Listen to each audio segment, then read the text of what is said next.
Good evening and welcome to this community conversation event.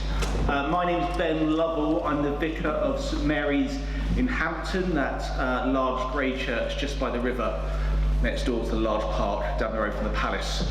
It's a hard life living in Hampton. I've been in the area for about 2 years. I'm also involved in St Mary's Hampton Primary School, the Hampton Fund, which was known as the Hampton Fuel Along charity, MTV Youth and a few other areas of the village. So to be called an independent chair is quite strange because I seem to be involved in lots. Welcome and thank you for taking the time out this evening to be involved in this. The aim is to have a conversation about the life in this area. The notes in my pack say not to be political. Can we tell it to mean not to be partisan? Let's try to work together to get to the common good for some answers.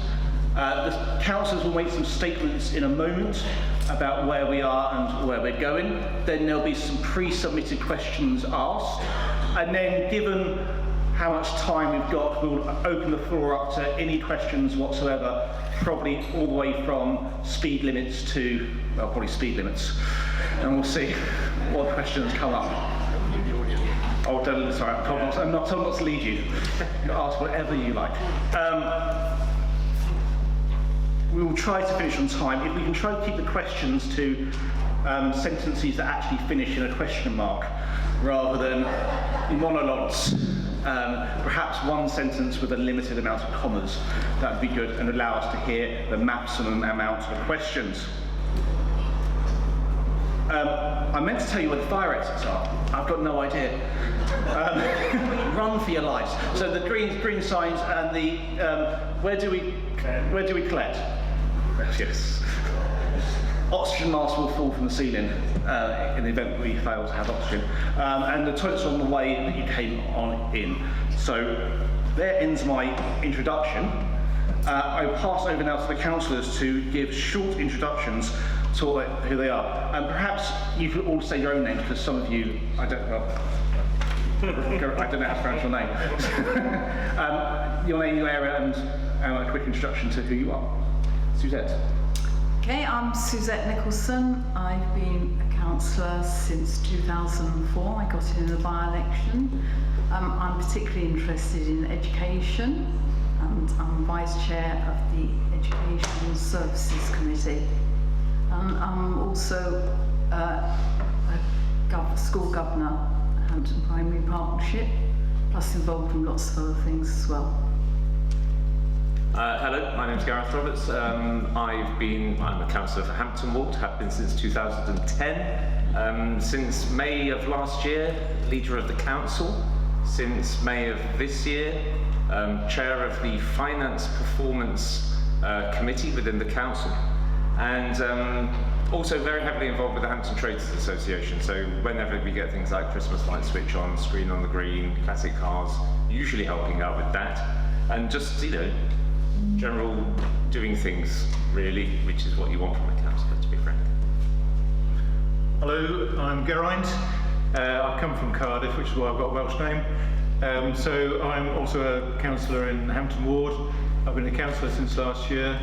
I live down towards the other end of the ward, down towards the palace. And my main role on the council is vice chair of audit and standards. Hi, my name is Avril Coelho. I've been a councillor since 2018. I live in this ward, Hampton North. I'm also a trustee here at the White House, so I'll have to be careful about any question responses regarding that. I champion diversity on a number of levels, whether it's disability or race, including on national groups for that. Jeffrey Sermon, I was first elected to the council in 1957, but for this ward when it was formed in 2002. I'm a former deputy leader of the council.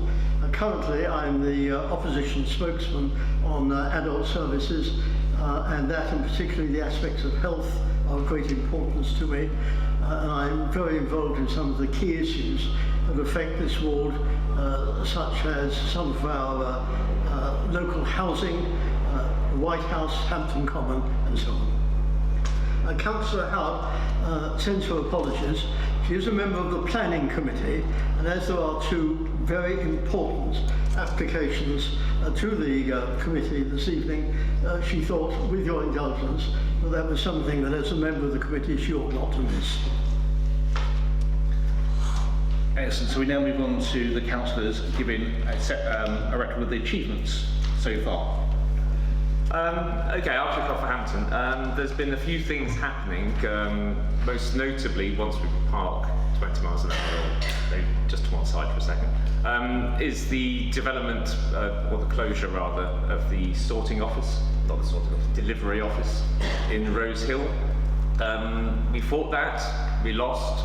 Unfortunately, it didn't matter how much time we spent and how much persuasion we gave to the Royal Mail. They weren't having it. They wanted to make sure that they closed it so they could relocate their services to Ashford, which is a hell of a way away, to be honest. And also, they suggested that they were going to be giving you a brand new, shiny service over in Ashford, whereas anybody who's had to have a collection from there realises that the new extended opening hours, which we were promised, amount to about an extra hour a day, with a splendid extended opening hour, I think, on a Saturday, where they're open for just a little bit longer. At the moment, we are making sure that the site which was released isn't going to become a pot of gold at the side of Hampton Green for their speculators and developers. There are 2 planning applications in at the moment, both of which we've opposed. And the reason we've opposed is that in order for them to get a change of use on the site, they need to have demonstrated marketing for at least 2 years. They've hardly had marketing for 2 months, to be frank. So the chances of them getting those applications put through are small. On one of them, the chances are 0, because the site allocation plan makes sure that it has to be business first and then a residential mixed business scheme. One of the schemes is purely for residential, and anyone which is going to be purely residential really should be 100% affordable housing. So we are keeping a watching brief on that. Similarly, we tried and failed, I'm afraid, sorry, it's a record of failure this evening, to persuade Lloyds Bank to keep their branch open within Hampton. The figures that they were able to show were pretty stark in terms of the footfall of people that they had going through the door. Unfortunately, one of the problems that we have is that we do enjoy our free banking. So when you have your free banking and you go and use your cash point and you don't have to charge anything for it, and you go and have the free checks and the free overdrafts, then the bank needs to find different ways to make sure it's making its money, and they then look towards the less profitable sides of their business and look towards the smaller branches which, as I say, have the lower footfall. We're also keeping an eye on that for any further planning applications. Of course, it will be a difficult one to fill. There are some questions about whether it could be a community bank, such as the, what's the name of the ones with the big glass thing? Metro banks. Yep. We've had some early stage conversations with them, but I wouldn't get too excited, to be frank. If you are requiring banking services in Hampton, don't forget that you can use the post office in Station Road, because they will provide a standard basic cash withdrawal, checks, all of the stuff through the post office. I appreciate that sometimes it's a fraught experience going into the post office. But do brave it, because it's better than the schlep all the way up to, I think, Twickenham or Kingston are now our nearest local branches. As Ben mentioned earlier, he's part of the MTV Youth, and we worked closely with them in order to secure the bungalow facility, which is now providing evening entertainment facilities for the young people of the area, and is proving a huge success. We have also, of course, been working, as I mentioned earlier, closely with the Hampton Traders Association. We've recently just had I think it was our 8th screen on the green. Christmas is coming along nicely, and we're really just trying to make sure that things in Hampton are staying as nice and pleasant as we possibly can, keeping a watching brief on things, and if there are any problems, then do feel free to get in touch. You can get hold of me or any of the councillors, indeed for Hampton North as well, through the council website. There is probably going to be much more things that you want to ask me, so I will shut up now and let you have a bit of words from other councillors, and then we can get on to your questions. Is there any other updates for Hampton? There's one thing I'd like to add. Controlled parking zone. There'll be a consultation of the whole of the Hampton ward in this, so that people can put their views There are at least 3 roads who had over 50% of their residents asking for a CPZ. So when you get the piece of paper through the post, do put down what you think you would like for your road. I heard a sigh, and I could share the sigh. This wasn't an idea which was put forward by the council or councillors. It's just a direct request from petitions from residents who said, can we have a look at this? And unfortunately, once you get one street, then it's more sensible just to look at every street to see whether it's because you have a knock-on domino effect. So it's better to look at a wider area than street by street by street by street. There will be an opportunity for open questions later if you want to follow any of that.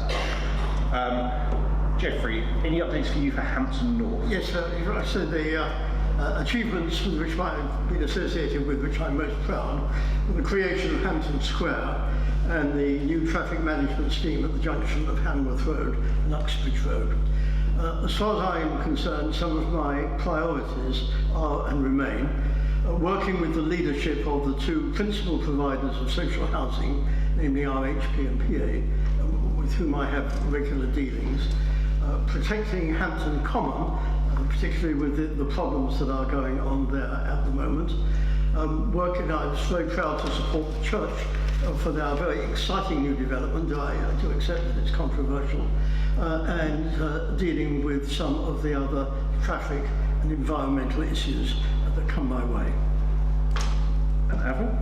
Okay, Geoffrey's already mentioned some of the things I was going to, but the remainder will be, I've been working tirelessly week in, week out here with the White House, with Hampton upon Thames Community Association, who are the trustees, one of whom I am, who work to keep this place going alongside the YMCA. The YMCA have been running the White House for the last 4 years, and most of you may know that they'll soon be leaving. So we've had a number of meetings to try and keep the place going, and some of you, any show of hands please, are you a White House user? So those of you with your hands up would have probably had an email about a vote coming up and a meeting coming up. That will probably be the best forum to raise any questions, or you can speak to me later. Then, antisocial behaviour. We've had a lot of that. I've been tackling that in Cheeseman Close and Woollen Close. Serious crimes, and the police are on it. I'm in close contact with our local ward team. Living locally too, it does help because I can meet residents and find out exactly what's happened. I attended a Westminster briefing on serious violent crime, and that came in really useful to get greater understanding about the drug-related issues across this ward. We've got some currently going on in Byett, although there has been 1 arrest made, which was reported at a recent police liaison group meeting, and Stanborough Close. We've also got other issues that crop up with the Safer Neighbourhood Board, which I'm sitting on for business. So if any of you are business owners, then feel free to get in touch if there's any crimes related to this borough. And park-wise, I've been working closely with Hampton Common Friends. You all know about the Hampton Richmond Borough Football Club issue that happened not so long ago at the last community conversation. Council colleagues who specialise in sports and culture have been looking into a solution for this. So again, this might come up later on the agenda or a question from the floor. So I won't bore you with that now, but I am supporting Hampton Common Friends because of the village green status. And also because Hampton Borough Youth Club haven't bothered to meet with me to hear their concerns. Transport-wise, I've been working with Vince Cable regarding improving transport for this ward, because you know we don't have a station, and our nearest station is Hampton Station. Failing Grayling hasn't got very far and is no longer in the role. Sorry. Apologies, Chair. Yes. Sorry. Too simple. I've met with TfL members for the bus and train service and with officers for our shared staffing service from Wandsworth to improve bus stops, bus services, and also improvements to Hampton Station, and I can meet with people who are interested in adopting the station to make improvements to it. There is a pot of money, and I can let you know more about that if you are interested. The Hanworth Road's been another issue for many, many years. Most of you know about the parking with the school coaches and the buses for 111 route and the R70 route pass through it. Double yellow lines have gone down there, they've also gone down in Hawthorne Close, and we've been working with officers on these. I'm aware that coaches are still parking on the lines even though they're there. I've been in touch with officers and they're hoping to speak to the schools to find a solution to deal with that problem. And planning issues, I've been working on issues to do with Coombe Crescent, Buckingham Road, Old Farm Road, and other ones around the ward. The HMO at Warden Close continues to be an issue. Thank you. I'm reminded, let's keep this non-partisan. We now have a series of 3 lots of groups of questions around different areas. Hopefully this part will take about 20 minutes. That leaves us for about 6 minutes per area. I can imagine one of those areas may require a little bit more time of discussion, and we will revisit that if you want to ask questions about that in the latter half of the meeting. But the first question is from Andy Chapman about the Hanworth Road area.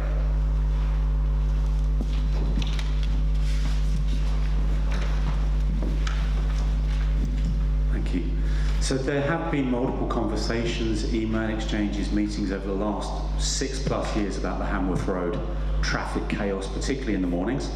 The council's own traffic surveys have indicated there are significant issues, including safety issues, buses mounting the pavement, coaches parking across zebra crossings, and yet no real progress has been made.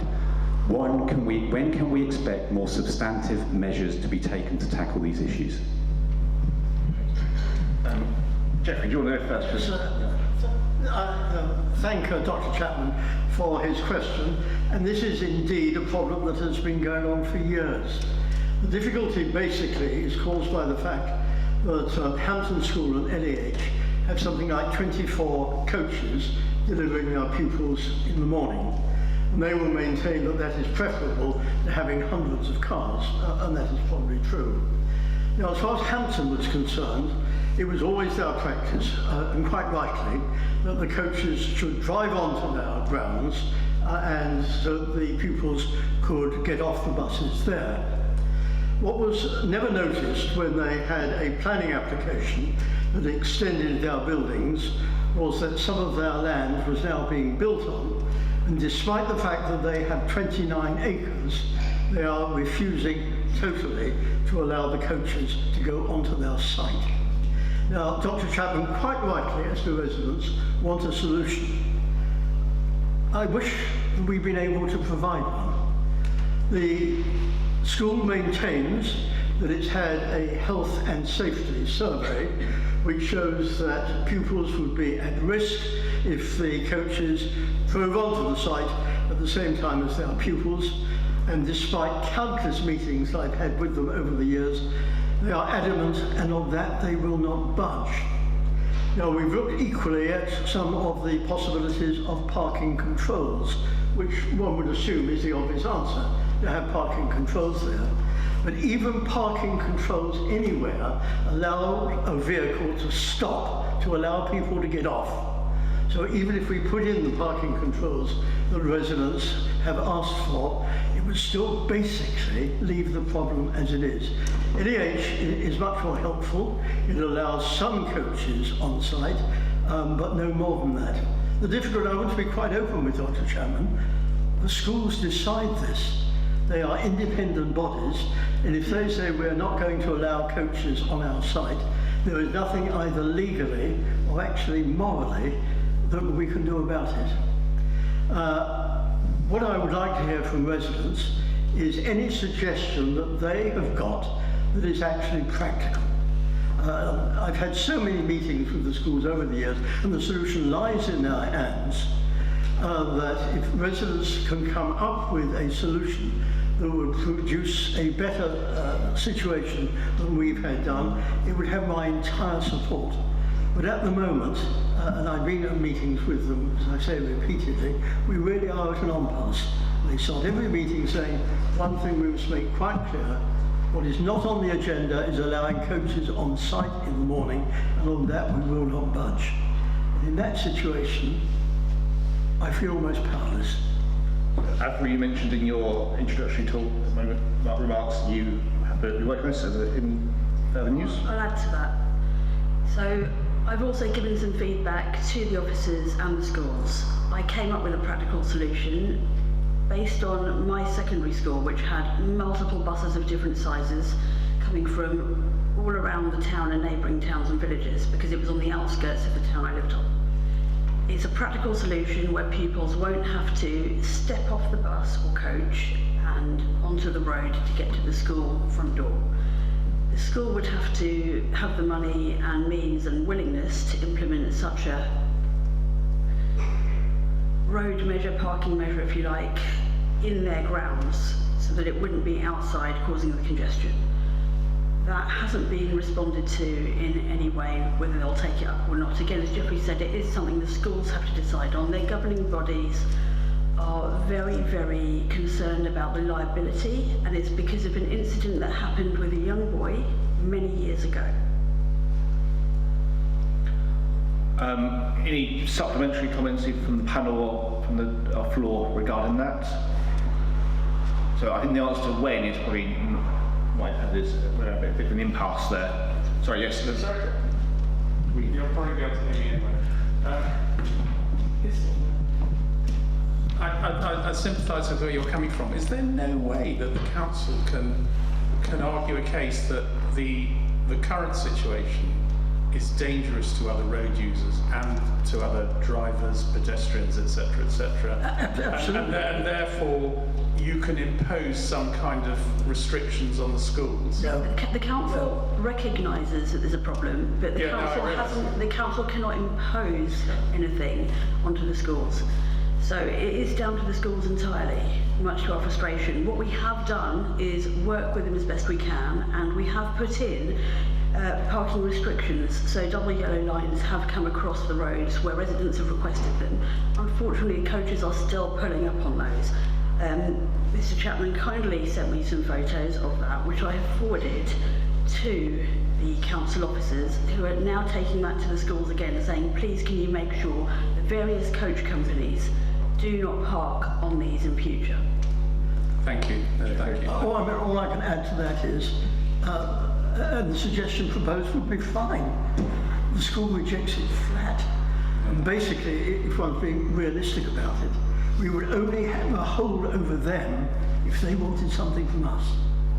So if they had a planning application for something new or wanted the support of the council, then we could probably have a trade-off. But at the moment, I'm afraid, much as I would like to think that your suggestion is feasible, the school flatly refuses it. Maybe you can start a Can we big take roadwork program. Can we take one more point from there? We need to return this. I'm aware of time. Good evening. It just occurs to me, the local primary school, for example, has zigzag lines with no stopping. Is that not enforceable? Could that not be put along Hamworth Road and enforced? There are already some zigzag lines. The coaches are parking where they shouldn't do, and the schools are now dealing with that by contacting the coach companies. The answer to your question very simply is, unless the whole road was zigzag. Yes, well, that's what I'm saying, a long length anyway. It's, after a couple of schools, across the two schools. Then they would simply move a little bit further up Hamworth Road. And it would Well, it might also- inconvenience them enough to make them think again. That's what I'm suggesting. Really. It might also inconvenience other residents. So we have a suggestion there. Thank you for that. Thank you for that. We're going to move on to the next item, which we're going to take 3 questions together. Firstly, from Dr. Chapman again. Your doctorate was news to me. Okay, this sounds like a grenade in the room. Given that the majority of council residents oppose the introduction of a borough-wide 20-mile-an-hour speed limit and its reported benefits contradicted by Department of Transport report, why is it being implemented? And related to that, I'm very interested to know whether there are councillors present today who will, at the time of the next election, as part of their manifesto, make a pledge to return the borough to normality.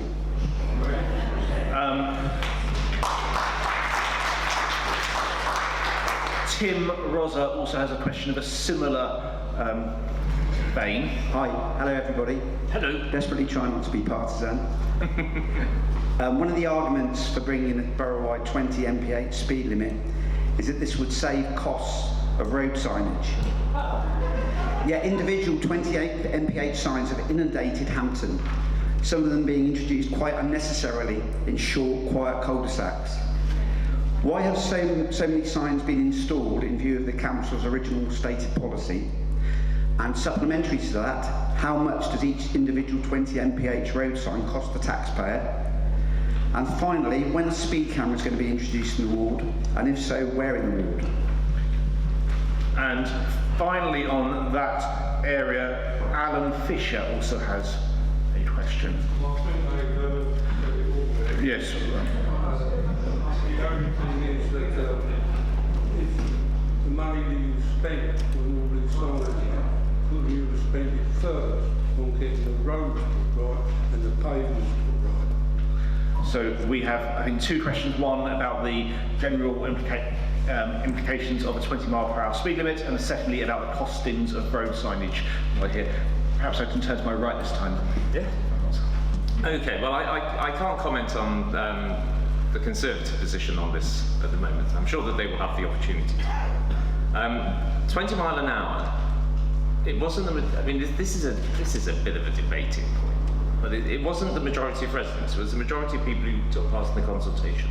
And the difference between those who said, yes, we want a borough-wide 20 mile an hour zone, and those who said no, was 171 responses. So it wasn't an overwhelming, it was a bit of a Brexit-style situation. We managed to get 35 minutes in before the first mention, which is not bad.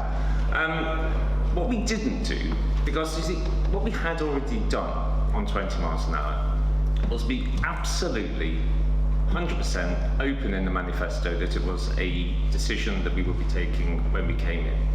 The reason that we did the consultation, it was to find out what people thought about the idea in general and the idea in particular. So what we have is a question. Do you want a 20 mile an hour across the entire borough, or do you not want it across the entire borough? It was never ward by ward by ward. It was always across the entire borough.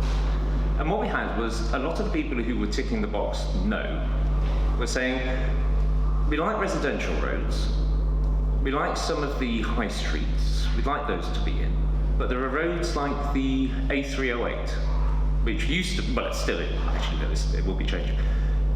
It used to have 40 miles an hour on the A308 right down by Kingston. And they thought, well, that's crackers. You know, popping in 20 miles an hour when it used to be 40 is a bit, you know, it's a bit beyond the pale. And they thought also, you know, roads like the main road which goes from Twickenham through to Kingston, and the one which goes from Twickenham up to the McDonald's roundabout on the 316. So what we did is we took all of the responses, we looked in great detail at the written responses from the people who said no, to find out how we could implement a scheme which would satisfy those concerns. And that's what we came up with. So we already said in the manifesto, on which 39 out of 54 councillors were elected, that we would have a 20 mile an hour borough-wide zone. Unlike Brexit, where at the moment the entirety of the exercise is trying to satisfy just half of the people who took part in the narrow mandate, we have tried to take the concerns of, you know, there was a sizable number of people who said yes. So we do have to take those into consideration. There were wards which were very heavily in favour, places like Barnsley, East Sheen. There were places like Hampton North, which there was a majority against. Well, it's not that. But what we're trying to do with this policy is to make our streets that bit more safer, that bit more calmer, that bit more nicer for people who might want to cycle, those people who might want to walk. And effectively, if we can make it nicer and calmer and better for people who might want to cycle or walk or just not use their car quite so much, that also has a knock-on effect of benefiting people who do want to use their cars, because there will be fewer cars on the road, so parking spaces will be more readily available, and just general, I know it's a difficult thing, but are we going to say, because every time you drop 1% of speed, you get a 5% on average reduction in accident figures. So are we going to say that what we don't want to do is have safer roads? I don't think so. I think that the majority of people would like to see safer roads. question about Tim's about the traffic camera enforcement, no, we're not going to be introducing new traffic cameras. There is one in Hampton which is on the 308, and that will just be recalibrated to match the speed limit. The actual roundels themselves, I've got this. £10 for a small one, 16 quid for a large one, and the money is coming from TfL, which is money set aside specifically for transport safety related schemes. So we're hoping it's going to be it will take time to bed in. I know that not everybody's happy about it, but we did say that we'd do it. We've tried to accommodate as many views as we possibly can on it, and if it means that our roads are safer, then I think it's something that's worth doing. I have the Jeffrey. Yes, I think the leader has said he doesn't know what the Conservative position is. I'm giving my position. The purpose of this meeting is not for it to be party political. I'm not committing the Conservative Party, I'm committing myself. Let me start by saying that I think in our democracy we would all accept that if a person or a political party puts a promise in their manifesto and they are elected, they are entitled to do it. And if the present councillor simply said, we won the election, we're going to do it, I would say, I don't agree with you, but you're entitled to do so. But once you consult, you have to say, why am I consulting? And is there any point in consulting if you're not going to accept the majority view, however small? And that is something that worries me completely. You know, the leader equally has referred to what the results in various wards were, though he didn't get it right. Barnes, for example, was 50-50, not what the leader suggested. And my view was, and it was all the time in which I've been concerned, that if you consult people, and what they want is something that you don't, you have to say tough, tough. We're in a democracy. I'm here to represent people.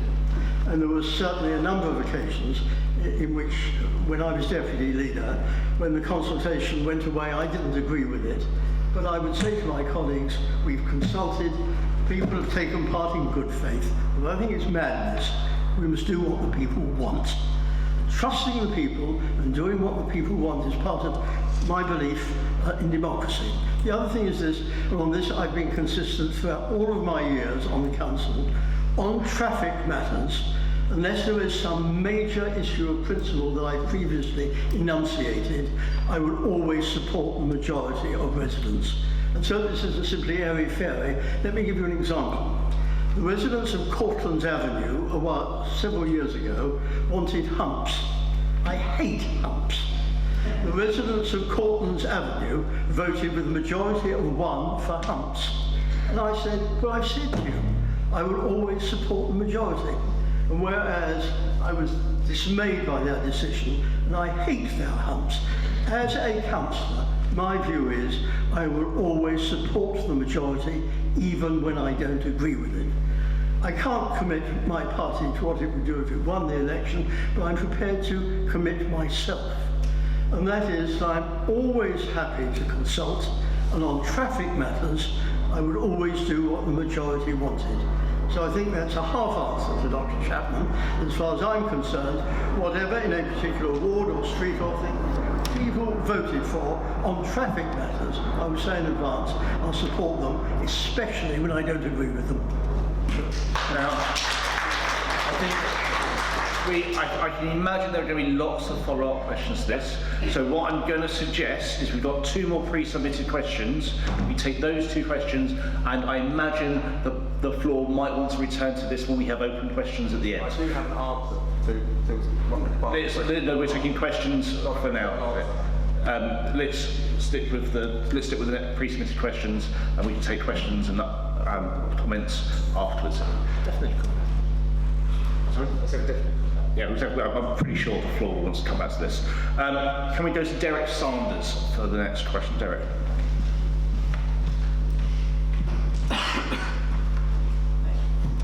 Thank you. Given that the council has put a lot of energy into hoping to improve road safety and air quality by implementing 20-mile-an-hour speed restrictions across the borough, why has the council failed for many years now to maintain the road safety markings on the roads, especially the lines that show central turning points so we know where the middle of the road is? When will Richmond Council restore our missing road safety markings right across the borough? Anyone would like to speak to that? The council officers do actually look at the markings and do refresh them. If there is a particular junction, they will go and have a look and refresh the markings. I think you had concern about Gloucester and Carlisle Road. Well, they will be reinstated, the markings. It is important. And if people have concerns about certain markings, they can actually report it online or get in touch with one of their local councillors. Suzette, you say they look. They'll look, and they could have looked for the past 4 years, and the markings haven't been there. So whatever they're looking at is insufficient. They need to have a higher level of criteria as to when it's a safety risk. Speed bumps down Gloucester Road, where there are 3 schools, don't exist anymore. Well, they exist, but they're not marked. Take you by surprise, even if you're doing 20. The fact that Gloucester Road has 3 schools, the fact that down Carlisle Road, which is a major turning point off Gloucester Road, there are HGVs that reverse every day, 3 of them at least, up and down that road. It is a very dangerous spot, given that there are no markings across the road. As I said, the markings are going to be looked at, but I'll make sure the officers have your comments. But it ain't just Gloucester Road or Carlisle Road, it's across the borough. I think we can go around. We can go around a list of roads which are the No, it doesn't need a list of roads. Across the borough, the roads have been worn away, the signs don't exist. So we've been given a way to respond to it. As a way it's been given to respond to that. Is there any other comments from the there panel isn't on a this? satisfactory response that men in the council look at the roads. I look at the roads, I've been looking at the roads for years, and the signs, they aren't there anymore. Yeah. What I'll do for you, Mr. Sanders, is tomorrow I will stride manfully into the Department of the Highways and speak to our Chief Traffic Officer, Nick O'Donnell, and say, wait, I was given grief last night about the state of the roads and the markings. Could you do something about it? So I hope that helps. That's good enough for me tonight. What I would suggest to anybody else is to back up what Suzette said. You can report stuff online, and what usually is very, very effective, if I may just give a suggestion, is to raise it on social media, copying in one of the councillors, and ideally one of the people who'd like to have that councillor's jobs. And you can do this in any ward, and they will jump like Billio and pop out and have a quick look at the state of the markings that you want getting sorted, and they'll be on it like a shot. So this is why you have ward councillors, is so that you can report an issue. I know it shouldn't always be down to the public to report. But if those officers are responsible for checking and they haven't found the problem for 4 years, But it's like the Green Cross Code, man. They can't always be there on the road. So if we will ask them to do as much as they can, but it's always useful to get things reported. So please report that. Yeah. What will this officer look at? The microphone, sir, because otherwise We can't hear you. Yeah. While the officer is looking at all these road markings, can you also look to see what road sides are obscured by trees over the road? Yeah. We do that, and ward councillors of every persuasion, because I've seen us all out there on Twitter with our photos pointed, we do that, and we ask officers the minute that we see something which is overgrown to get it sorted out, and they are very good. Once something's drawn to their attention, they'll usually be out. And the same process applies. One more comment on this point, and we'll move. Just a question, really. I live in former Close in Hampton, and because the 20-mile-an-hour signs have gone up, we now have 5-mile-an-hour signs and 20-mile-an-hour signs. Bit confusing. Yeah, I agree. Yes, I think that's not right. Next question comes from John Slynn. Hi. Please can the council confirm their policy with the use of open space such as parks and metropolitan open land to support children's sports teams? In particular, will the council confirm that it will support the use of Hampton Common and metropolitan open land in Hampton in general for the local teams? Is it Hampton Hampton North question, I suppose, but we can... Is it Hampton North? I can take this. I can't speak on behalf of the council. I have not been invited by Hampton Richmond Borough Youth to meet with them to discuss their concerns. They did raise concerns this time last year at the community conversations. Are you their representative, Mrs. Lynn? The question was about in general, but if you're talking about the football club who have contacted me about this, then they've emailed you about the issue, or else they've emailed all three of the councillors. They were redirected to the relevant then cabinet members and now chairs for certain portfolios covering sports and culture, as I mentioned earlier. So the council have been working with them to try and find a suitable location. They've got a year at the Kingsfield in which to find that, and the season is continuing through, so they're not, they're not being kicked out of there immediately. Sorry, Avril, this is going off course. So the question was quite specific. What's the council's policy on supporting football teams locally on metropolitan open land and the common? So could you tell me what your policy is on it? I can't speak on behalf of the council. It's not my portfolio. You'd have to contact the councillors that are concerned with that area for sports and culture. Your council in Hampton North, is that right? Is there anyone who can speak to the council? I just don't. I think people have heard quite a lot from me already, but I will step in.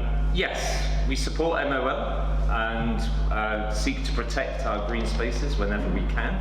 We are also great supporters of recreation activities, both football and all other sports actually, particularly for young children, given the impending obesity crisis. We need to make sure that our kids are out there getting as much fresh air and exercise as they possibly can. At the moment, Hampton Common there's already a pitch there, and we are currently reviewing the markings, the size of the pitch, whether it's possible, speaking with Hampton Borough, well, not just the youth football club, with all football clubs, about the way in which their requirements for space. I hadn't realised that there were different sizes of pitch that kids needed, and apparently if you're clever you can move them around and to do sort of pitch allocation. I used to avoid sport at school, so I'm not particularly the best person to speak on this matter. But yes, we are looking into it. It's something which is high on our priority. We don't want to see Hampton Borough Youth Football Club closing down because they haven't got somewhere to play, and we'll continue working with them as much as we possibly can.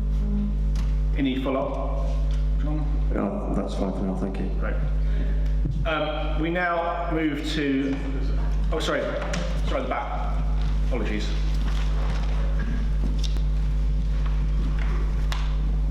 Yeah, can I correct you on your statement, Councillor Coelho? You were invited to comment on our proposal. We put forward three emails to the Friends of Hampton Common, of which they've refused to meet us. The latest email went from them, they're collating information towards doing that.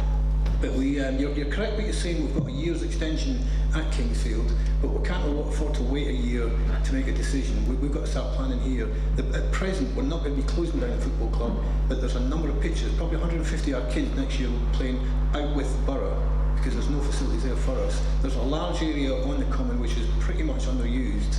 We're looking for a small pitch for under 12 football. Can I reply to that? Yep. So, I am not a member of Hampton Common Friends. They've invited me to meet with them to hear their position and to seek my position. I haven't had an invitation to meet in a formal meeting with Hampton Richmond Borough Football Club. I sent an email out to the councillors. No. I haven't had a meeting to meet with them. Well, that's been missed somehow. However, the request for a meeting with Friends of Hampton Common has been negated against us. We're more than happy to sit down, and it is a proposal. We're not trying to railroad anything through. We're looking at a potential facility that we can extend what's there. I'd be delighted to meet with you. Yeah, great, if you can do that. If you can get in touch afterwards. The idea is not to sit down with yourself and friends, or ourselves and friends, as an open meeting with everyone, so we can discuss it. Yep, and I am in favour of protecting the village green status, which we did fight for many years ago. But the concern we have at the moment with finding a new location is the requirements of football clubs to have toilet facilities by the pitch.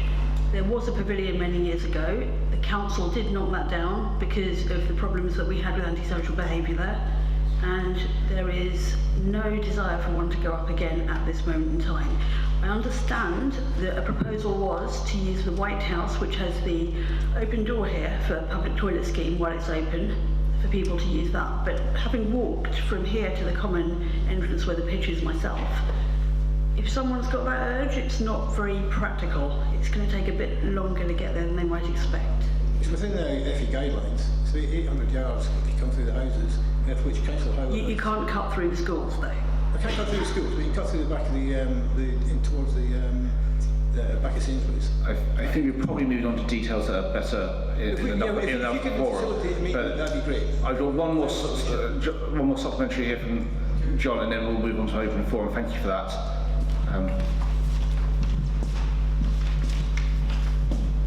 Avril, you seem quite combative on this. I'm just trying to work out, are you actually against the teams playing on the ground? Because you're bringing up specifics. No.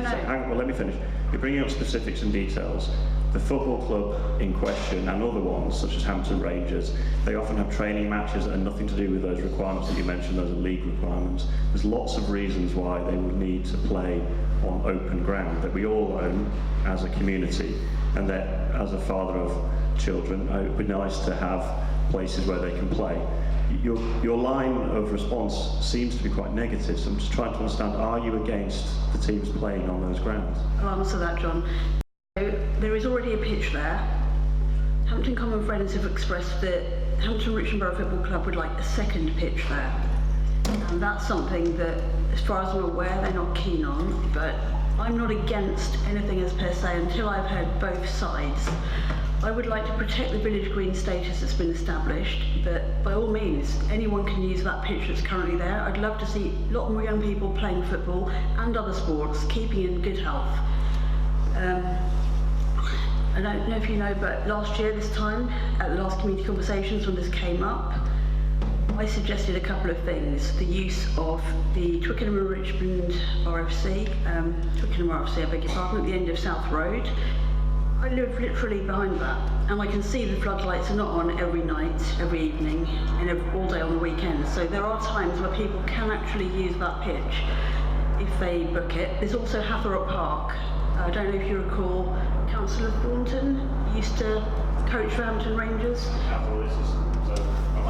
I really don't want to get into minute detail. So can I suggest that we draw a line on this point? I don't see any way to make myself particularly popular in moving on, but I do want to make sure you all get home in a reasonable hour and we hear as many questions about as many points as we can. So we're going to move into a period of having an open floor. So I invite questions from anyone about any topics regarding the common life that we share here. A couple of points, let's make sure they are, we get to questions relatively quickly. The microphone works best if you hold it about an inch or two from your mouth. So if you hold the microphone down in your lap, it doesn't work whatsoever. An inch or two from your mouth is best. So can we have a question from the gentleman in the blue top? I feel like David Dimbleby saying that. Thank you. Before I start, Councillor Cahalio, I think, suggested that questions about the White House would be out of order at this meeting? No, it's just that she's a trustee of the White House and therefore we'll have to give some limited answers. Okay, thanks. My name is Bob Bollen. I've been a user of YMCA exercise classes for the last 4 years and have greatly benefited from them. I've recently joined HOPCA and have very recently become a trustee. I have 3 questions. What is the council's position over which of HOPCA or the YMCA should hold the lease for the White House? What is the council's position on the YMCA proposal of turning the main hall into a soft play area to the exclusion of many classes and users? And whichever ends up running this, whether it's the HOPCA or the YMCA, what plans does the council have to support outreach to and service provision for the local community? Well, let's take Avril first and then Jeffrey. Okay, so thank you for your question, Bob. We have met because you are now a trustee. So I can't speak on behalf of the council because I've not been in the meetings with the other members of HODCA and the officers in the recent weeks because they've been held when I've been at work, or the last one I was at Paddy Ashdown's memorial service, so I couldn't be there. Apologies, Councillor Roberts. But then I have been in other meetings with council officers and former assistant cabinet member, Jerry Ann's, who met with us and really helped make a massive difference with friction that then existed between the YMCA and HOCA. Some members of HOCA have left through health reasons, and those happen to be ones where there was more resistance, with the YMCA running the building. I can't say a council position impartially, but personally, I would like to see this hall kept for everybody of all ages, all genders, all faiths, all cultures, non-politically, and having soft play permanently in this hall would be an issue for that. We have put forward, as you know, some solutions to the YMCA for that. They haven't accepted those. We had a compromise to use 2/3 of the hall for the same size and build of soft play structure, but they didn't want that. And to have a petition wall put up across this hall here so that the rest of the hall could be used in other ways. Some of the activities that required the length of the hall, such as the indoor bowls and the military band, we hoped, Middlesex Yeomanry as well, we hoped that they'd be able to use Hampton Youth Project. The YMCA haven't been forthcoming with that. We recently had an email through saying it's going to look like they're leaving, despite the efforts of the council to help mediate that issue and work together. As you know, we have got other solutions in the pipeline, and I'd like to see it kept open for the whole community. Right, Jeffrey. Thank you, yes. I was involved at the time in which the YMCA management began. I can answer Bob's first question by saying that the lease, which is a virtually unbreakable one, and I can't remember whether it's for 99 or 125 years, is with HOCA. So they are the leaseholder, and it is an almost unbreakable lease. Now the problems arose, and this is a very delicate issue, so I have to choose my words carefully, that there were problems here which couldn't be managed within the existing structure. And fortunately for local people, the YMCA, which has a long and successful record of running similar organisations, was available to manage the White House. There is, as I say, I want to choose my words carefully, a tension between the vision of the trustees that the purpose of this hall is to make facilities available to local groups, called our sections, who are the trustees. And the different view, which is the more modern one of a community association, that the community association itself went out into the local community, itself took the initiative, found out what local people wanted, and provided it. And that, as you would appreciate, there is a tension between that and the view that the White House belongs to the sections. And that is at the root of the problem. Now, I won't give the figures, but the White House, which has been a phenomenally successful manager, was running up annual losses of a phenomenal amount. And it was perfectly obvious that things could not continue as they were. Bob is absolutely right that one of the proposals of the YMCA was to turn this into soft play, and on this, I'm not with the YMCA on that. I have put down a question at the council next week because the leader has been good on this, and I think that he and I agree on most of the things that either he or I would be saying. There is a possible different solution which really needs some creative thinking. Just opposite here is a huge youth centre. That youth centre at one stage a few years ago was down to 30 members. It is now flourishing under an excellent youth worker, but the premises there are enormous, and the YMCA now is the manager of it.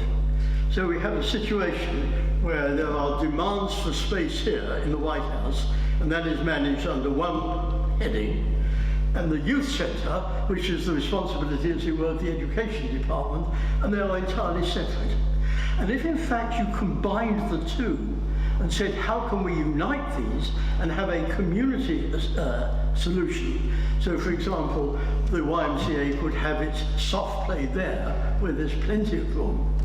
If in fact you simply said, the present structures don't work, it's not a criticism of anyone, they do not work. The tension that I've described cannot be resolved with the existing structure. If you said, let us have a community solution, let us look at both the youth centre and this building together, and as it were, one can subsidise the other, then that I think is the way forward.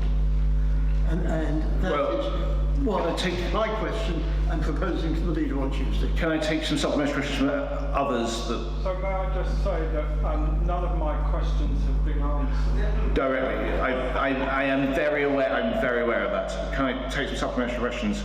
And I'm hoping somebody might be able to give some other answers. Can we just have clarification? What is HOTCA? Sorry. Okay. Sorry, we're in acronym territory, I'm afraid. HOTCA, the Hampton-on-Thames Community Association.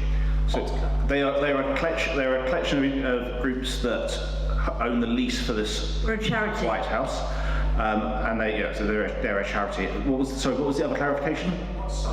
Soft play. Soft play is something that's very popular under fives, and is normally metal frames and acrylic-y foam-filled toys for children to jump over.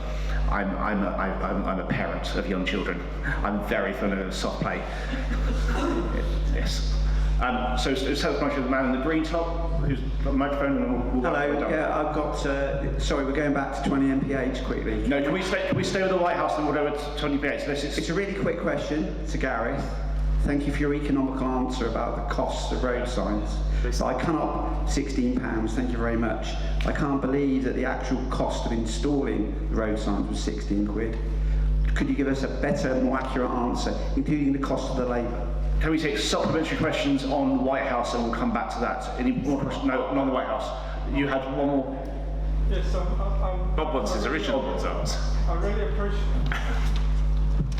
I really appreciate the comments that both Councillor Cahalio and Samuels made to me, but my questions were all about what is the council's position, and I feel that we need to hear that. Yeah, so can we do the council's position on the lease, but the rest of it? Can Bob keep the microphone just for a minute, because we've had some diversions, and it's difficult to remember three questions all at the same time. So what's the first one? Was, what is the council's position over whether HOTCA, or the YMCA should hold the lease? So perhaps that's not the right question now, given what Councillor Sanders said. Yeah. What's the council's position over whether HOTCA or YMCA should be running this centre in future?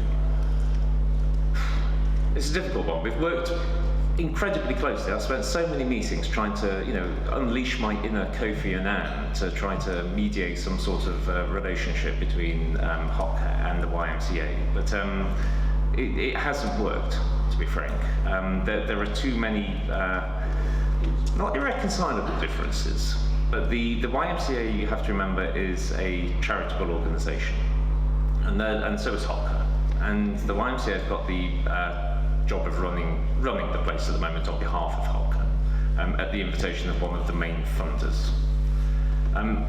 The YMCA are losing money hand over fist every month, and we're into the thousands every month on this. And we did ask if they would extend the contract just by a couple more months to see whether they could come up with a solution which was going to be acceptable to HOTCA and themselves. Unfortunately, their board has said no, because they simply can't justify the level of loss.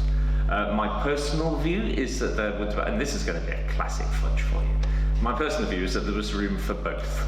That there was room for HOTCA to continue doing their activities as long as they were able to work closely with the YMCA to deliver their activities. So, for example, the YMCA at the moment delivers the nursery, which I don't think, even if they wanted to, HOTCA are in the position at the moment to take over because of all the safeguarding, Ofsted and all of that. So I would have liked to have seen them continue to work in a form of harmony. I mean, I'm sure most of you have seen the film The Best Days of Their Lives with Alistair Sim and Margaret Rutherford, where it's two schools who co-inhabit at one place and they're fighting like cats and dogs, but at the end they have to join together to survive. And that's what I would have really liked to see. But if it goes down to the wire, if Hopco want to take back over the full control of running the building, then they will have our support, but we will need to make sure that it is providing the services to local residents that local residents want. And I think that is going to be a significant challenge, to be honest. And you had one more question. So what is the council's position of turning the main hall into a soft play area? Now, I'm like Ben, I'm very familiar with soft play areas, and by and large they're awful places. But they're loud, they're sweaty, they smell, and they cost me a fortune because my kids used to keep wanting to go to them. But they are popular, and at the moment there has been a view that this is a very large space which is relatively, and I use the word relatively underused. It has its people who want to come and use it, certainly, but they're not in there every 5 minutes by any means. And of course, with a space of this size, you do need to make sure that you're getting the use out of it. So some sort of soft play area, perhaps. The Hopco came up with because as we said, they wanted to have the entirety of the hall. And there was one of the trustees who is of the opinion that the size that they were wanting to get, if you do it across the width rather than the length, that you could save some of the hall. That was something which we were certainly hoping to keep looking towards. But unfortunately, because that suggestion came a bit late, of giving over some of the hall, because it was always a very no to the hall, hands off the hall, don't touch it, it's sacrosanct, it's inviolate. A suggestion was made quite late in the day that we may be able to use some of it for soft play. And unfortunately, the trustees of YMCA felt that it came too late, and they were already losing lots of money. So, yeah, they do need to find some way to make ends meet, to make this a viable proposition, because the real nub is that unless this can be made to be a viable business proposition, it could close, because things don't run on air, and the money needs to come in from somewhere, and that may have been a viable business source. I didn't see any business plans from the YMCA to say this is why we know this will work. So I was always a little sceptical personally, but at least it was something, and it was also something which would change the demographic of the users of the hall. When we came into administration, one of the first things that we did was to assist the YMCA and Hopco to come up with a resident survey. Users of the hall really went into lots of detail about the type of person who comes in, when they come in, how old they are, where they come from, and all of that. And there's a ticking time bomb with the users of the association and the sections. It's that they are, by and large, aged 55 plus, and a lot of them are much older than 55 plus. And if you're not attracting the younger people in, then at the moment, yeah, but plenty of people like big band music, but it's a diminishing return on that. So we do need to find something which is going to get the younger families into this place and keep them in. Because once they come in to use the soft play, then they'd use the gym, they'd use the nursery, they may use the cafe, and all of those sorts of things. So it wasn't the best solution, but it was the only solution which was really being offered at the time. Sorry, that much. Yeah. We'll have one final comment from the panel, and then we'll move on. Okay, so something I didn't quite get round to saying was that we also looked at two other options. One was to try and build on the all-weather pitch. We did speak to the council and officers about that with the YMCA. That wasn't feasible. And the other option was to use, as Councillor Samuel was saying, Hampton Youth Project, or to try and put the two together, but they are on separate leases and unbreakable. What I did do is request that officers consult last year, and we did run a consultation, not only online, but with paper forms in the ballot boxes locally, so everybody could respond to it to find out what people wanted from this building, community-wide, and not just the borough, beyond the borough.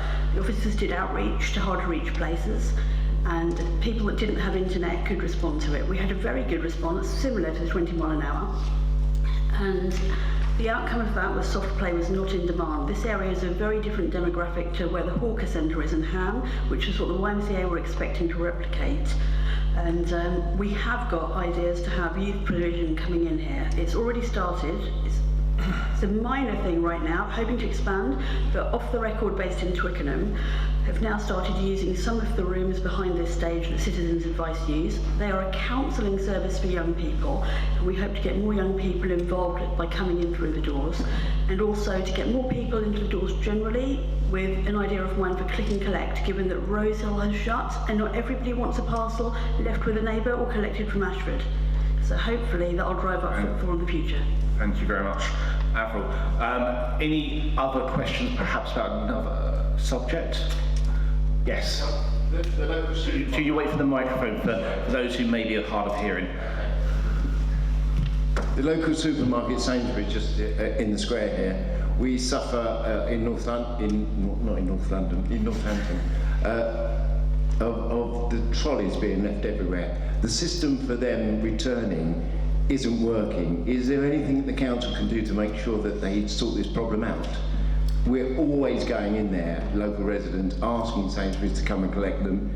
I probably asked 6 times in the last 2 weeks, and the trolleys are still on our site. Is there anything the council can do? Or anything? It's not a council issue. It's the supermarkets need to make sure that the trolleys are the type that cannot leave because of metal and magnetism. But they're not doing it. So they're not doing it. There's no system other than the pound coin or the little bit of metal that people put in, and then the children bust it open with a So what I will do, screwdriver. I will ask the officers if they can work with the community to maybe raise a petition towards Sainsbury's to get them to do something, but it's ultimately up to the supermarket. I would have to disagree with that entirely. The council has a responsibility for the local community. Many years ago, you may remember that the golf course, all the shrubbery along the golf course was festooned with Sainsbury's plastic bags for a very long time. We didn't take the view that it's to do with Sainsbury's. We had a series of very, very difficult meetings with Sainsbury's, and at the end, I think the shrubbery became and has remained much better. The council can do something about it if it wants to. You could use trespassing laws and things like that. Yeah. It's property trespassing on people's land. I've lost my microphone. There we go. Thank you.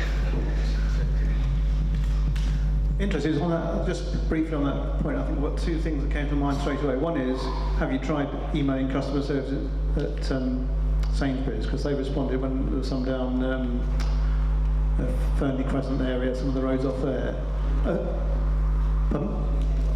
Well, there's an email address of customer care at Sainsbury's, something like that, and they responded partly because they've got an email, and you can go back to it and say, well, have you done? But they did clear it up. But I would have thought the council must have a responsibility, because effective they're flighted, and it's on sometimes on council land, so therefore there's a responsibility there, isn't it? It's in breach of the Environment Protection Act as well. Yeah, do we see? That could have been me talking. I was thinking exactly the same thing. It sounds like fly tipping to me, and if you need to, and I'm more than happy to work with Jeffrey and Avril and Kate on this one to have a solid cross-party work, which we all like, to see a stern warning letter sent from the council to Sainsbury's saying, come on, book your ideas up, and if not, then we'll start finding these things and use what powers, including fines if we can. Can't guarantee it. But if they don't move it within a certain period of time, then we'll get a little bit heavy on them. So thank you for raising that. Any other questions? And so on. I'm not sure if this is the right forum for this, but it's about the Kempton Park housing development and the effect on potential gridlock and pollution from the increased traffic on the Hampton Court Road and getting buses driving over Hampton Court Bridge. Okay, yeah, sorry, it's me again.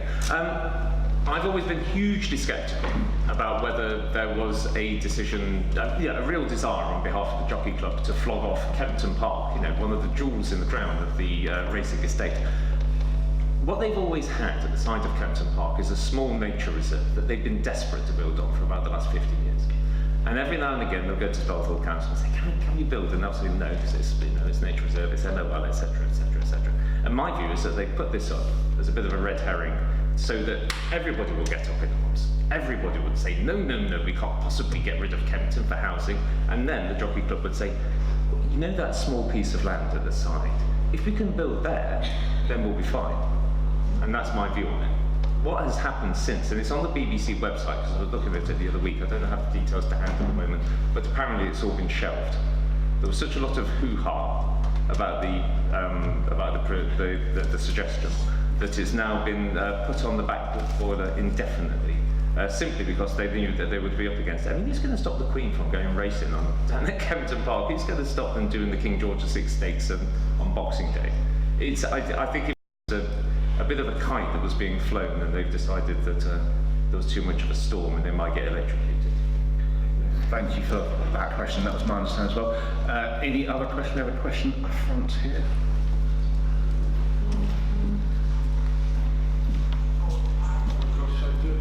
It's always a time, isn't it? Sorry. Yes. Sir, I do apologise. Can I just bless yes.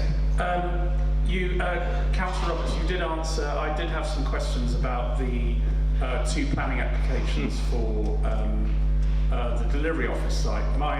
The argument was that having lost a very vital public service in the delivery office, I feel it's sort of incumbent on the council to provide a public service in any plans that are put forward for the site. And it was refreshing to hear that you were saying that if affordable housing was there, the whole site should be affordable housing.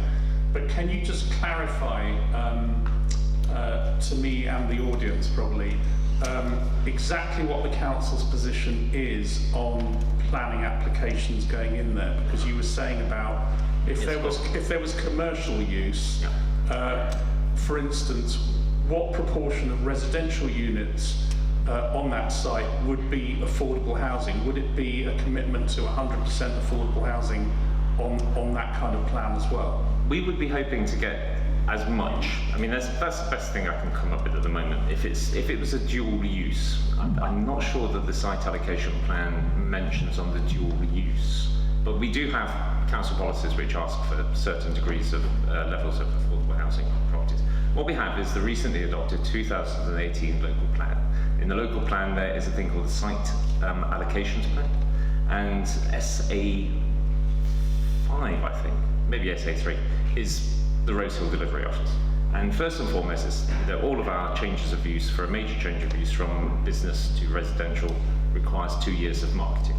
Even if it was a council-owned piece of land that we wanted, we would have to show 2 years of land, 2 years of marketing to find an available alternative use. If they can't find an alternative use within 2 years for purely either commercial, social, or community use, then they would consider a mixed scheme, which would be either retail, light industrial, commercial, social, with some residential attached. And there would be the feeling, I think, within planners, and particularly within the developers, that they may be feeling that if they were providing a new community centre, for example, that had fulfilled the community need. We would still press them to get as much affordable housing as possible on the site, certainly. If they can't demonstrate that there is a viable case to be made for the business use, then there is a provision that it would have to be all affordable housing and all with off-street parking. So we've gone as far as we can in the local plan to make sure that we don't allow big money men to come in and snaffle a prime spot right on the side of Hampton Green. But I couldn't say precisely within the mixed use how much would be affordable, but we'd be pressing for as much as we possibly could. So it would be just 1 unit? Will it be just 1 unit, was the question? Would it be just 1 unit? I honestly don't know. I'd have to see the plans when they came up. So sorry, just very quickly. Yes, of course. Use the microphone. Sorry. So in other words, is basically this site going to lie dormant for about 2 years? They have to show, but unless they find somebody that will take it on and provide employment, social or community use. So the priority is commercial or something, a business to replace a business? Ideally, yes. I have a supplementary question at the back, if we could. Thank you. Thank you.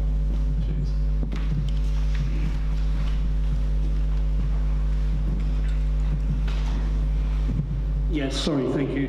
In relation to this site, the same protections were afforded to the old police station in Station Road. The wording, I think, was in the citation that a report had to be produced to prove that the community or business uses were not feasible before residential would be considered.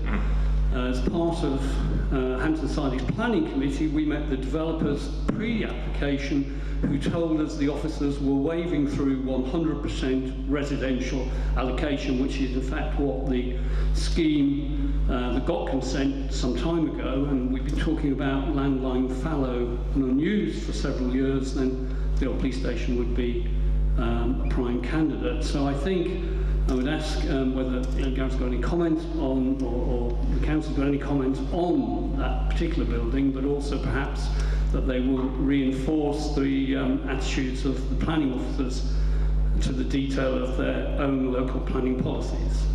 Thank you. Indeed. I can't name names, and it would be bad to do so. However, there is a very senior person within the planning department who used to live in Hampton, who was as fizzing as I was about the loss of the delivery office. And they, I'm being very good with my pronouns, they will be as resolute as I am in making sure that the 2-year marketing is strictly held up. And unfortunately, I wasn't the leader in the council when the police office went. And there's all sorts of things which happen with planning applications, as you know, so they don't say that they're going to sell something and spend, they spend about 18 months sticking it in a small ad in the Exchange of Martins, then say, look, here we go, thank you very much. So no, we know about this one because we know precisely when it was vacated, we know precisely when it was stopped being used, and we can just keep a very, very, very close eye on it because there are so many people were upset about the police garage going. But they didn't have a regular use for that. They like to see the cars coming and going, but there was no longer a police counter. But they used to get their mail delivered out of the delivery office. They used to be able to go, with all the frequency of Brigadoon when it was open and pick up their missed post. But now we're on top of it, so they felt a loss. So people, I think, are going to be far more on top of the situation of trying to make sure that we enforce the 2 years. So. Thank you for those two points of questions. One more supplementary here on this. Is this on the same issue? Yeah. Yep. Make sure you get the mic. Hello, my name is Sandan Orion. I live in Courtlands. If you hold the microphone a little bit closer to your mouth. Hello, yes, that's better, thank you. Would the fate of what's happened of the Rosehill site of Royal Mail, would it end up being similar to what's happened with the Twickenham delivery office opposite the station? Which I'm not by the look of it, it doesn't exactly appear to be affordable housing. No. And by the way, I used to work for Royal Mail. Yeah. The Twickenham delivery site probably had a site allocation as part of the previous local plan. And sorry, this is getting a bit technical and dull, but the previous local plan may not have had in it the need for either affordable housing or the protections and what have you. So I can't really say about the previous one, but it wasn't allocation of the current local plan, and the current local plan is quite specific on the point. I don't want to get completely sidetracked by Twickenham. Not that Twickenham's a very nice place, but when I stay close to Hampton, thank you for that. That's very interesting. Any other questions? Perhaps we want to move on to a different topic. Yes. Good evening. This is a question for Councillor Samuel. Can we have any up-to-date information, please, on the dead sites between the Northern Cavern Bakery and Tesco in that part of Hampton Hill High Street? It is an incredible eyesore. I'm afraid the answer to that is no. It's not actually in my ward, but I can make inquiries for you. Yes, so await inquiries. A question over here? Could I ask a question? Yes, you can, yes. Please, very briefly, if we can, just slightly outside of that area of jurisdiction. Hampton North Ward, live in Hampton Hill. Yeah, that's the people who were coming around surveying it, who I had words with, said that they had plans to put another food stall there, but that couldn't happen and so it's thus been left derelict by the owners. Okay. So there's more research to be done there. Any more questions? Thank you for that.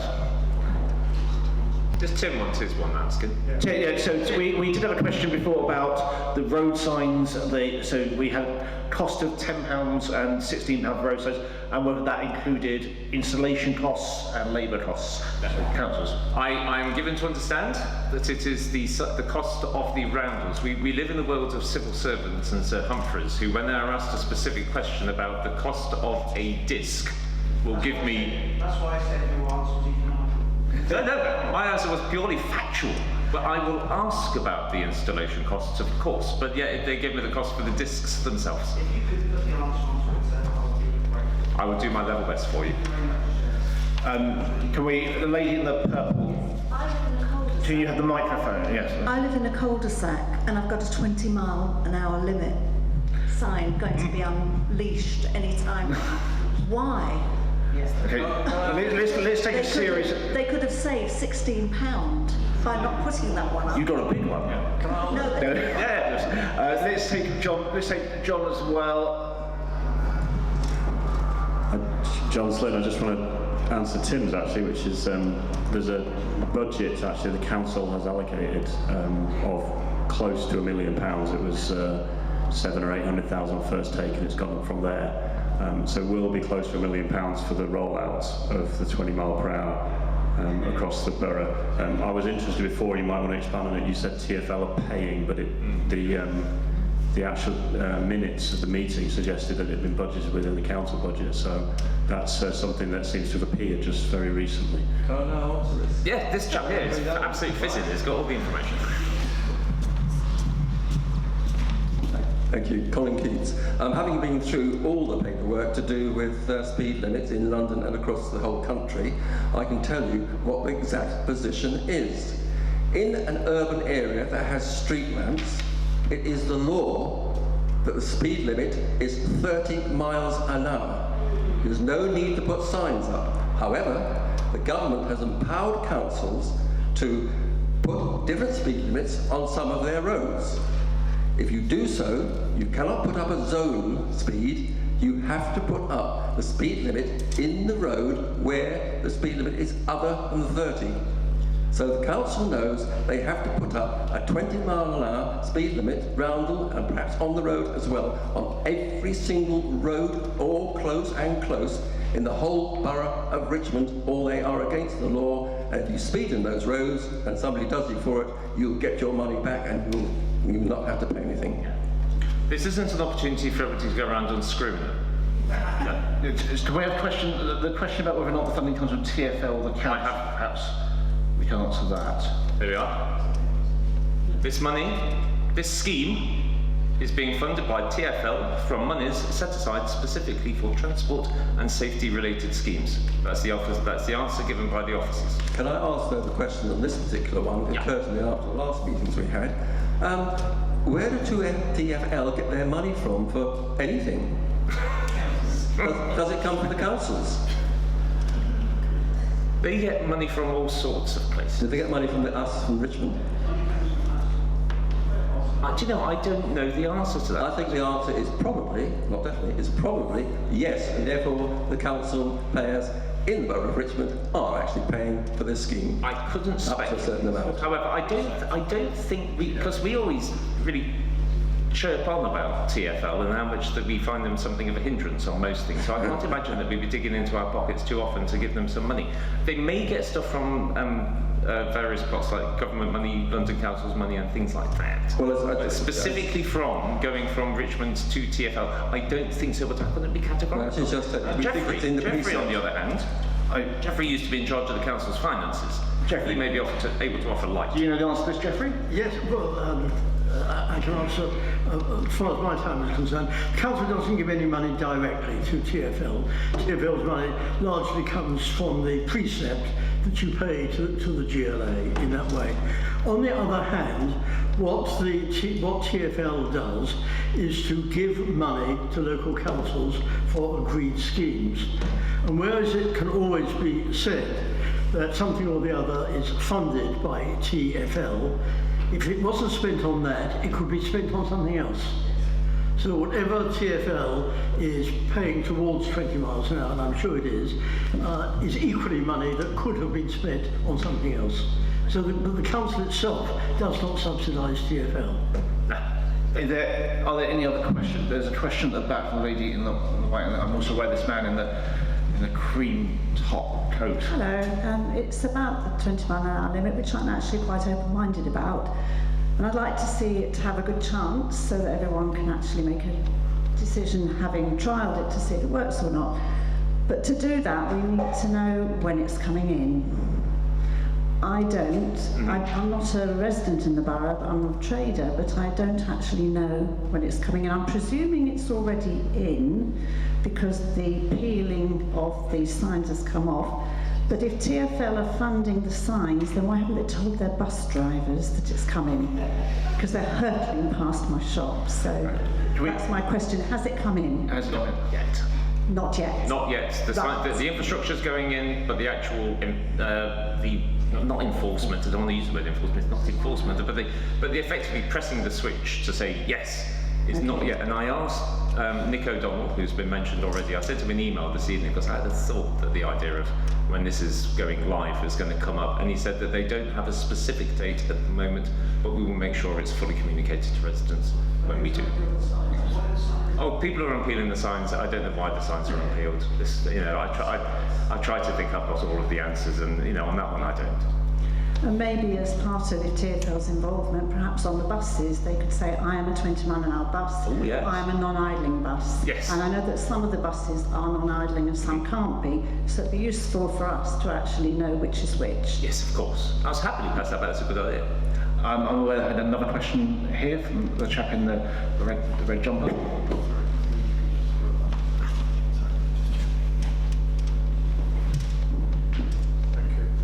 My name is Mike Miller. I've been a resident in Hampton for 55 years.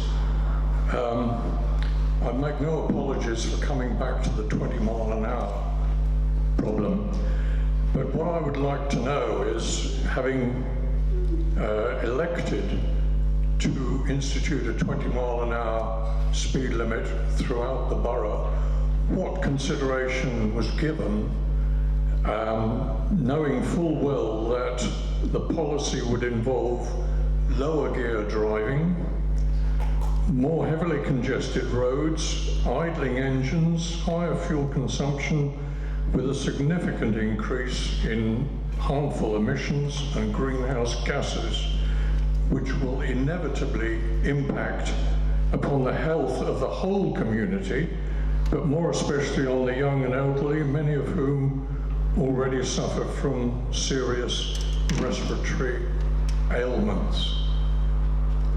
I understand that your reasoning was to reduce the number of people being harmed on the roads, but many more will be affected by high pollution. And it was interesting on the news today that a report from estate agents suggested that houses that were in high pollution areas would reduce in value by 20%.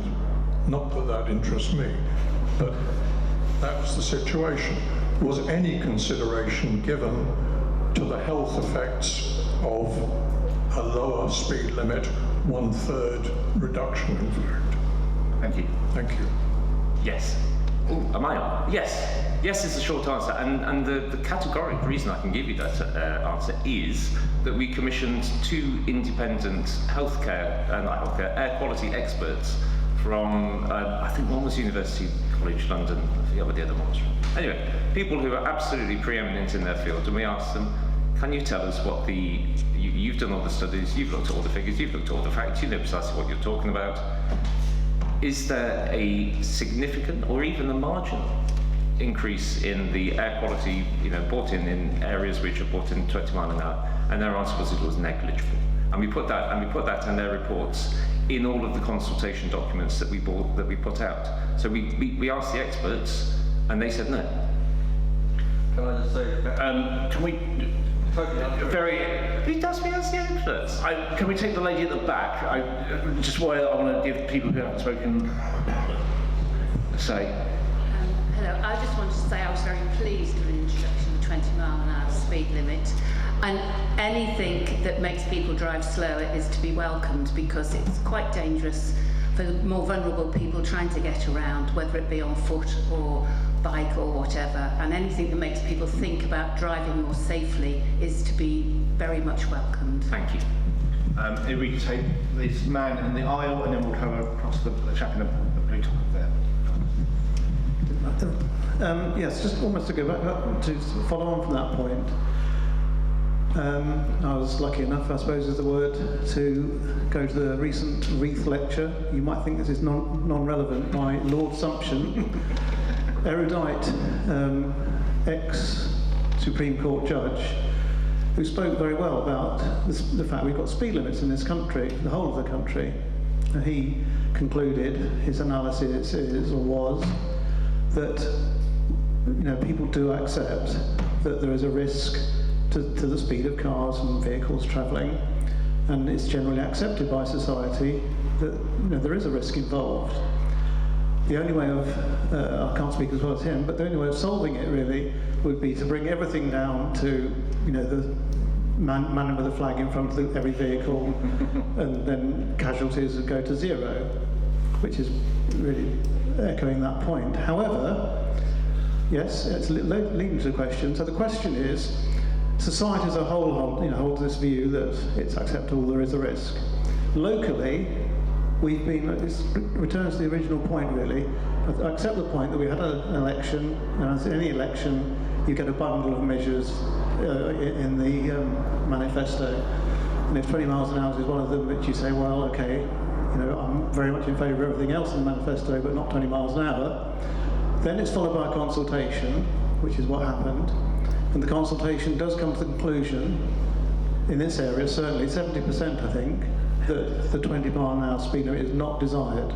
In other words, this community, rather let's forget England as it were, this community has decided that they're willing to take the risk, if you like, for the benefit of deliveries arriving quickly, buses going half as fast again as they otherwise would, and so on. So is the question why the consultation wasn't followed?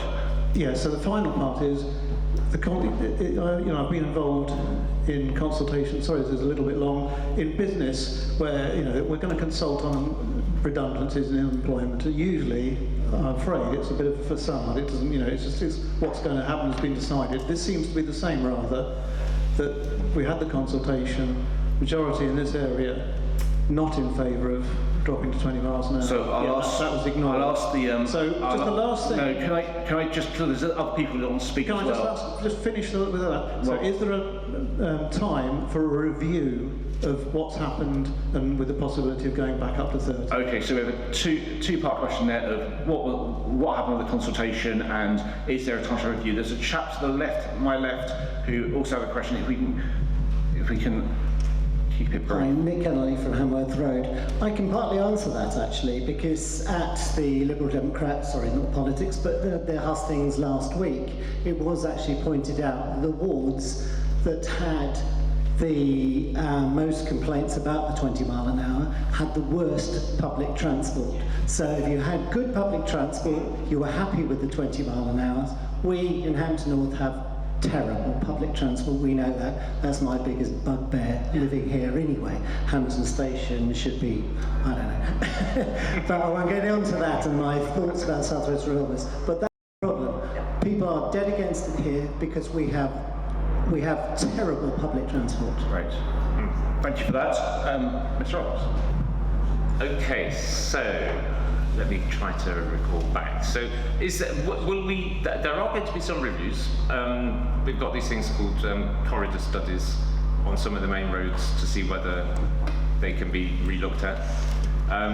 In terms of the entirety of the scheme being reviewed and going back to 30, no, I think that would be a terribly retrograde step, to be honest, because effectively you'd be creating acceleration zones in what are essentially residential areas. This idea, by the way, that every journey is going to be a third longer, it just absolutely makes no sense at all. Because if when you stick your key in the ignition and put your foot on the pedal, you don't thump straight off at 30 miles an hour. You build up gradually. When you go around a corner, you're not going round at 30 unless you're a maniac. It's fits and starts on all journeys that you take.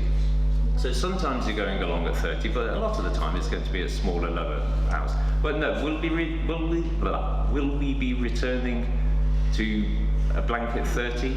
I really don't think that there'd be the appetite at all to do that. If the Conservatives want to, then that's something for them to stick in their manifesto. But I don't think that they will, to be honest. So, can I take a question from this gentleman on the left-hand side? Sorry, this chap here. Sorry, there's been so many questions. Public transport.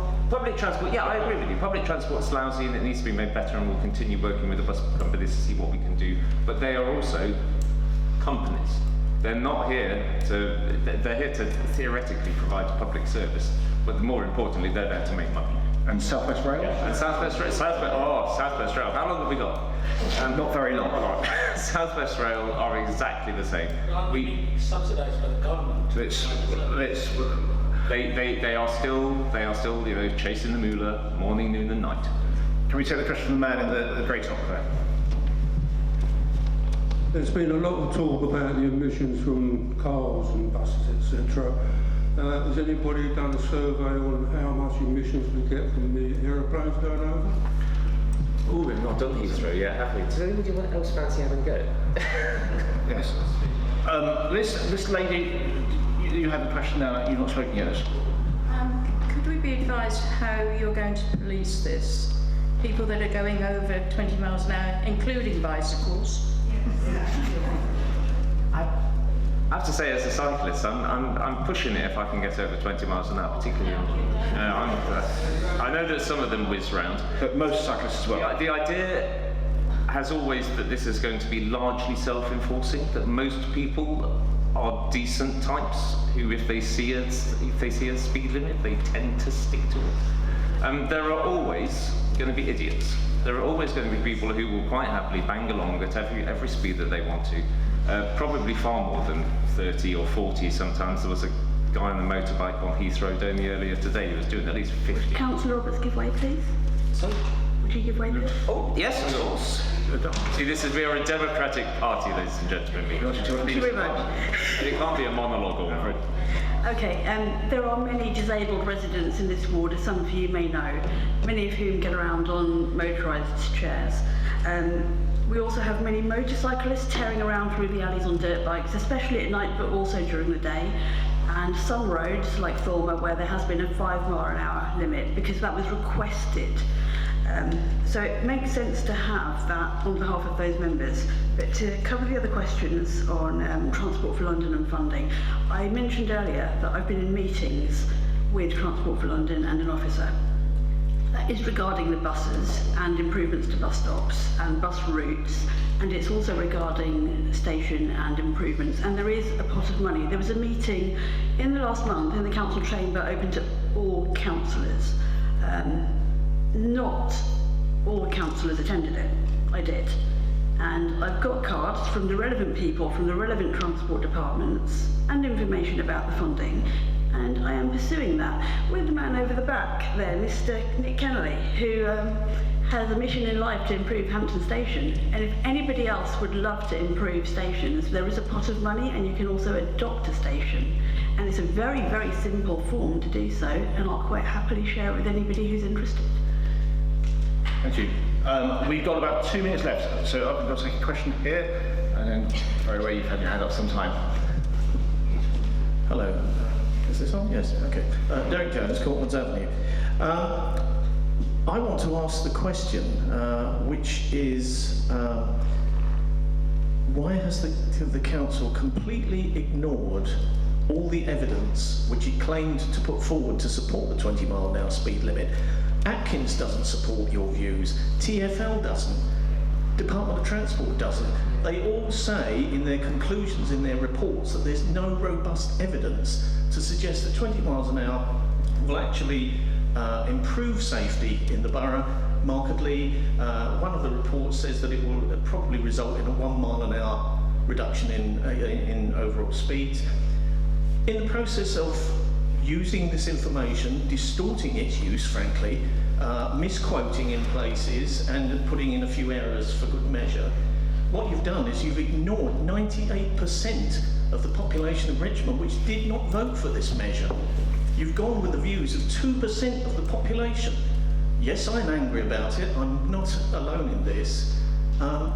What this says to me is that our Liberal Democratic Council will do whatever it wants to do and won't listen to the views of residents. If this is one example, how many more examples are we going to see in the coming years?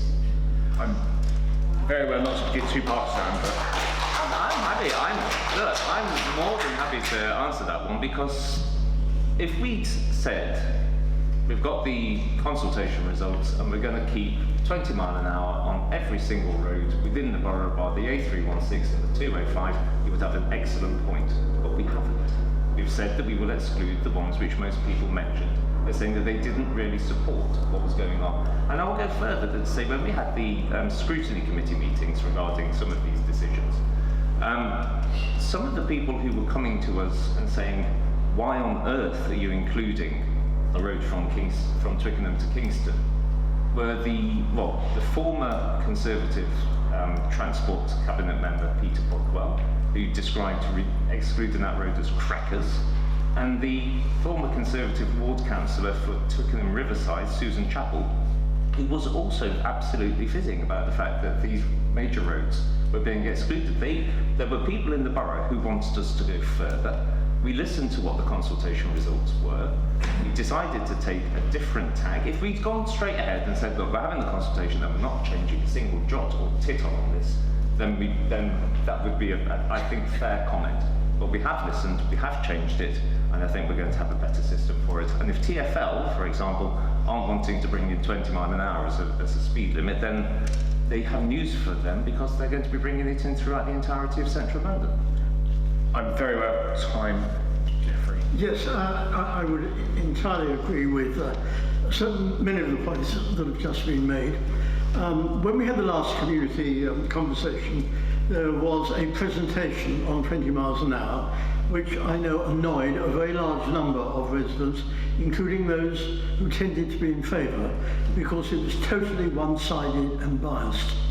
Now, one of the things that weighed with me enormously in forming my own views, which have been fluid over the years, may I say, was the production by the Department for Transport of a 4-year survey on 20 miles an hour that was done by a very large team, including academics, the largest survey there's ever been, probably in any country in the world. And it came up with a number of conclusions. Yes, of course, not everything points to or for 20 miles an hour. There are reasons for or against.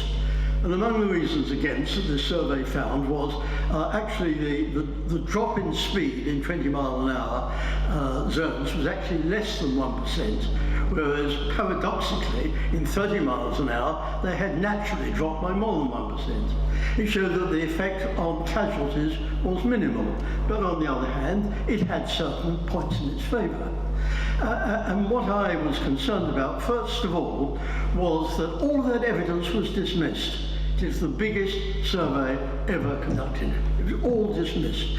If you are going to dismiss evidence of that weight, I think you weaken your own case if you don't even admit what can be some of the flaws in it. It was really a fairly dogmatic approach, and the rejection of that degree of evidence annoyed me considerably. Of course, one or two of my colleagues support 20 miles an hour. Of course they do. I have no problem with that. My own position was that I was relatively open-minded until the last election, when I found on the doorstep that residents in Hampton North were largely against it. And as I said previously, my own personal position is that I always support residents on traffic matters.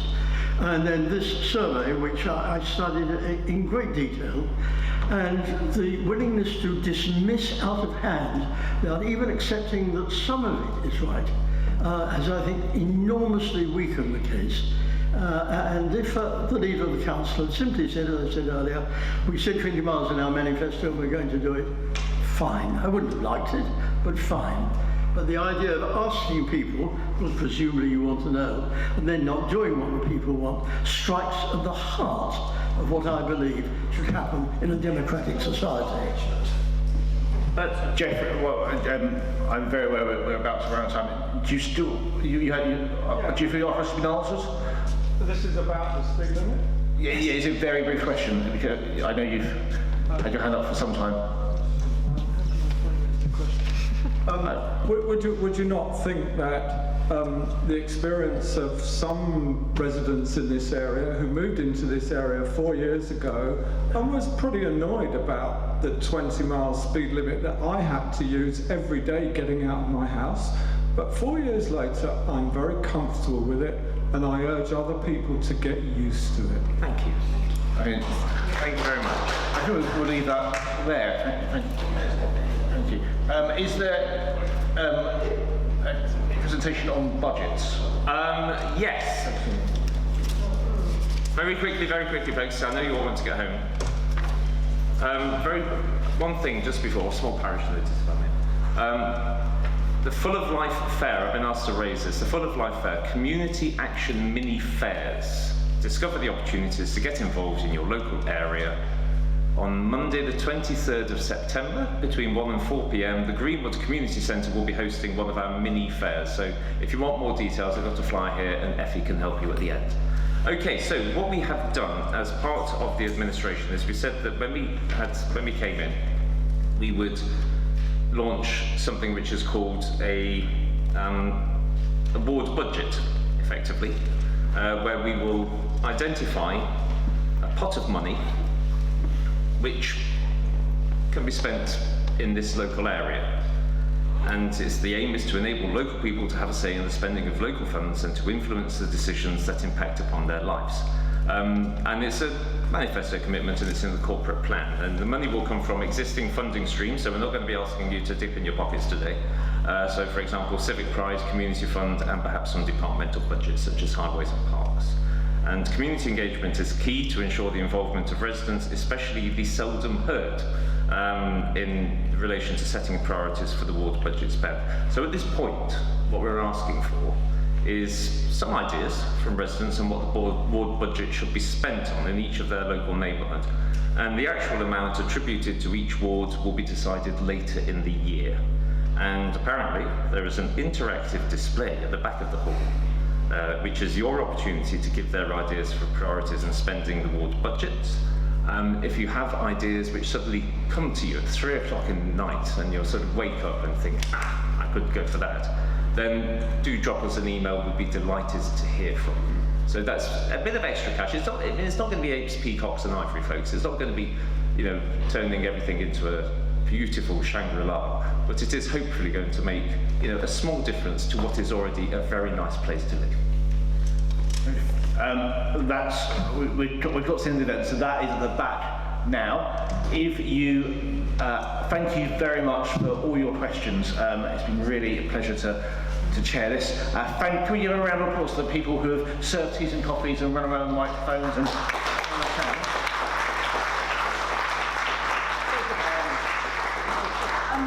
I would like to say thank you to the chairman for chairing this.